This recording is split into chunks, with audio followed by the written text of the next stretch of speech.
everyone. It's Frank Song, founder of Modern Career Advice here.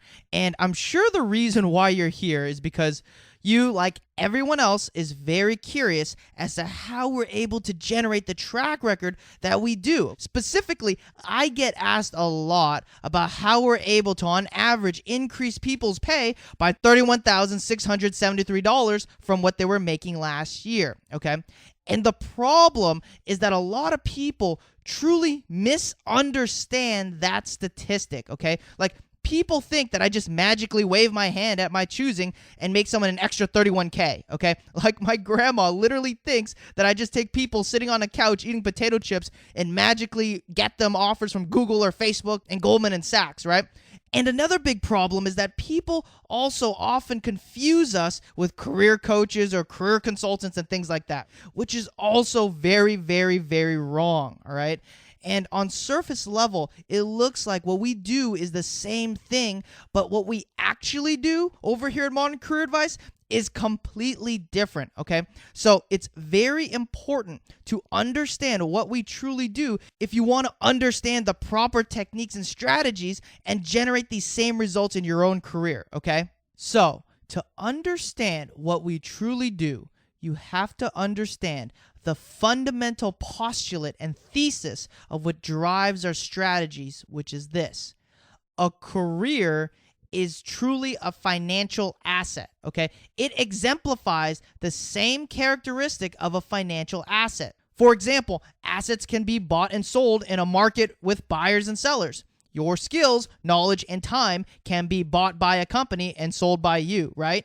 And not to get too technical here, but assets generally produce cash flow years into the future so that you can discount that cash flow to present value, right? Your career will produce cash flow years into the future so you can discount all of your future earnings to determine a present value, right?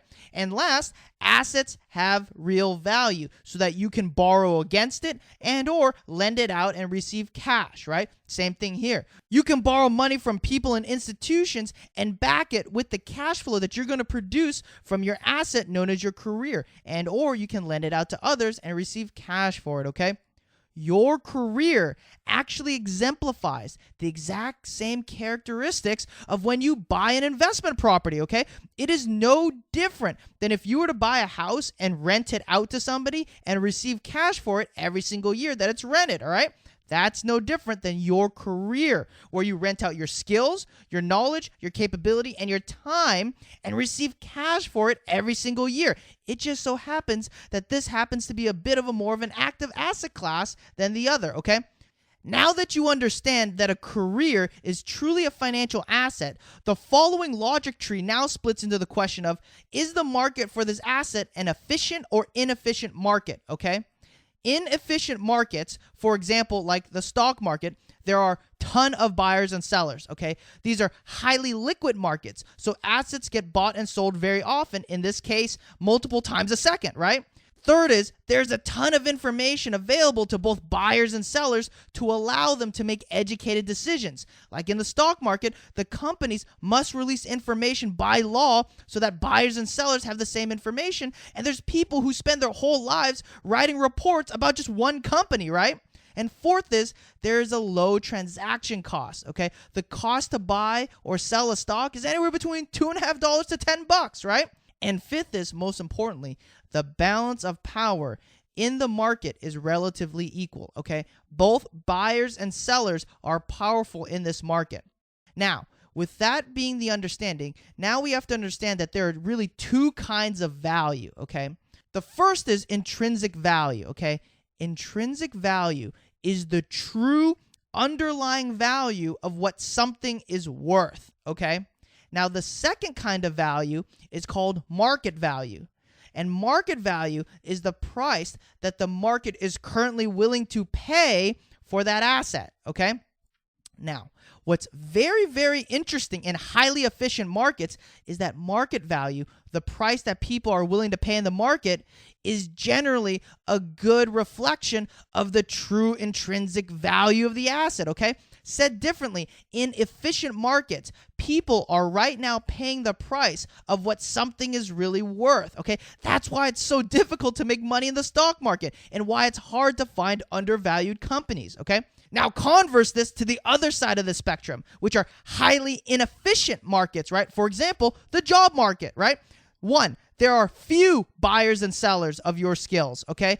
2, it is a very illiquid market. You don't switch jobs, companies every day, multiple times a day, right?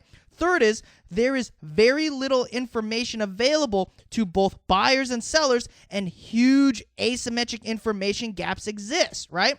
4th is there are high transaction costs associated with buying and selling this asset, right? The average cost to recruit, hire, and train is $4,000. And last is the balance of power in this market, in the job market, is very unequal, okay? Where companies who are the buyers have way more power in the market than you and I as job seekers, okay? So what ends up happening in highly inefficient markets is something really interesting, is that the market value, the price that people are willing to pay currently in the market, moves away from the true intrinsic value of what it should be worth, okay? Said differently, it is a common occurrence in inefficient markets for people to be underpaid in the job market from what they're truly worth, or get stuck in roles that don't maximize or showcase your capabilities, or be stuck at crappy jobs or companies, or be unemployed for long periods of time, okay? So what I do is I bridge that valuation gap, okay? That's why I don't create $31,000 out of thin air, okay? I don't magically get someone an extra $31,000. The correct statement is that people on average are being undervalued by $31,000, okay? And they deserve to get paid that $31,000 the whole time. I just served as a catalyst to unlock that value, okay? That's why if you look at all the past people who've benefited from our strategies, they all have something in common, okay? One is they did everything they were asked to do in life. They graduated from high school. They graduated from college. They tried hard to look for the job that they deserve. They care about their careers. And there are people who never would have imagined that they were ever going to need career advice and ended up in crappy jobs that are paying them crap in roles that make them wonder why they ever went to college and work at companies where there is no future, okay? Those are the people I serve, okay? The reason is because your intelligence and your drive to succeed took decades upon decades to mold, shape, and create, okay? I can't make somebody more intelligent or more driven overnight, okay? I can't change your intrinsic value. That took a long time. However, if somebody who's done everything they've been asked to do in life, who's worked hard, cares about the career, and is being arbitrarily and unfairly undervalued because of the inefficient market forces, well, that's a problem that I can solve and what you're going to learn how to solve, okay? That's the huge difference between what we do and what career coaches, resume writers, and career consultants do, okay? Career coaches, resume writers, and career consultants, their end deliverable and objective is to give you a resume or interview advice, right? Like you pay them $500 or something to give you a resume at the end of the day, right? And it doesn't matter who you are, they'll do it for you. Now, that's not what we do. Our end deliverable and objective isn't to help you write a resume or give you interview advice, okay? Our end deliverable and objective is to solve that valuation gap, okay? And get you from your current market value where you're being undervalued to your intrinsic value, okay? And yes, we're going to cover in detail all that resume and interview stuff, but the point is that's not the goal, okay? In fact, writing great resumes and interviews is just a tiny part of what it takes to solve the valuation gap, all right? So everything I'm going to teach you is with a very distinct purpose, which is to create a catalyst to solve that valuation gap and finally get you to the pay and role and the company that you deserve, okay?